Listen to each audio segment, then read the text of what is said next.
Joining me now, Sky News political editor, Andrew Clennell.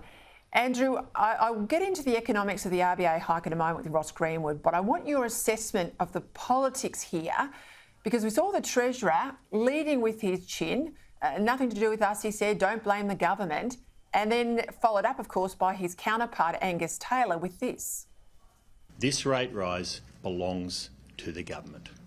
It is clear inflation is coming from Canberra, not from the Kremlin, not from anywhere else, but it is coming as a result of a cocktail of policies that we've seen from Labor, fiscal policy, energy policy, industrial relations policy, which are combining to create an inflationary fire.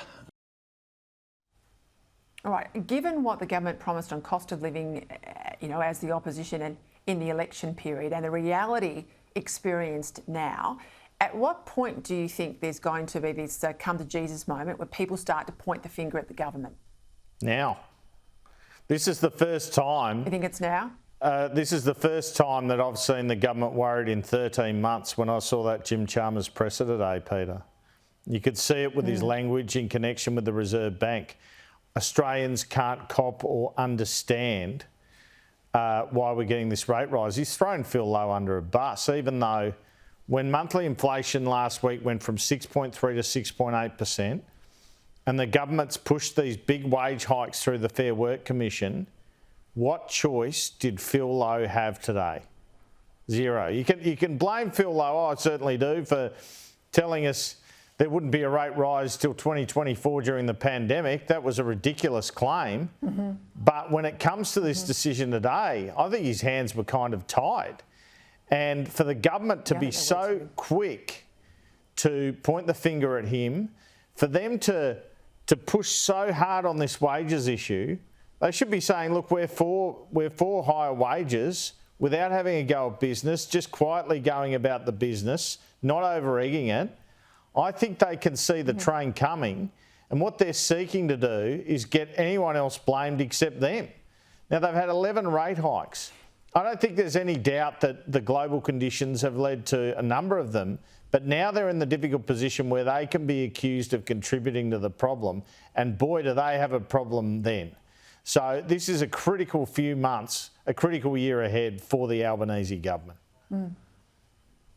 And can I just underscore what you said there for people at home? The RBA deals with monetary policy, so it has one lever only, and that's jacking up your interest rates or lowering them, as the case may be.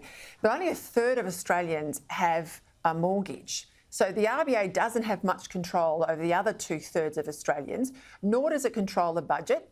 That's fiscal policy, that's the federal government. Nor do they put submissions into Fair Work, that's the federal government. Nor do they fool around with energy policy, that's the federal government. I mean, in all these levers, the federal government has got a lot more to pull than the RBA. So I thought it was pretty rich, and I like you, I heard him lead with his chin, and I thought, geez, your polling's telling you you're starting to get fingered for this, and you're trying to get out ahead of it, but you belled the cat. We both picked it up. I think you're right, they're in trouble. Let's talk about The Voice. Dennis Shanahan last night, again in his column today, said the problem for the PM is he hasn't done enough to bring bipartisanship to this debate. He needs to re-engineer The Voice, either the question or how he tackles it publicly, because he's really starting to bleed on this. Question to you, you know him well, you watched the scene up there. Is he going to move? No, he's not going to move. I think, though, that the issue they've got is the sales job at the moment hasn't been up to scratch. And I've been saying for a while they should get someone Bernie's hopeless too. I mean, Bernie's hopeless. Well, they should get someone like Jason Clare involved, in my opinion, because ultimately it's a terrible thing to say, but they need an effective white salesperson for it to convince, frankly, white middle-aged men and older men to come on board, and Conservatives to come on board to get to over 50%. What was most stark about this poll is what you're showing right now, which is a good happenstance. Look at that divide.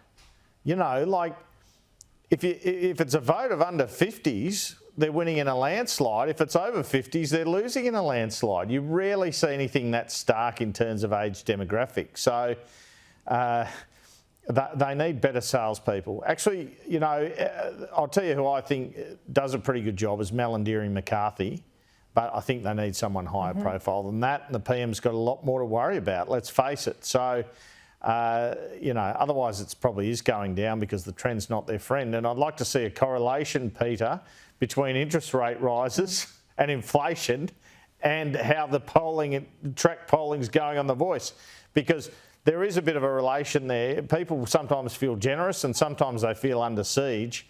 And why would they then back something that they're wary of or don't understand, or frankly, they've got their own worries to worry about without waving that through?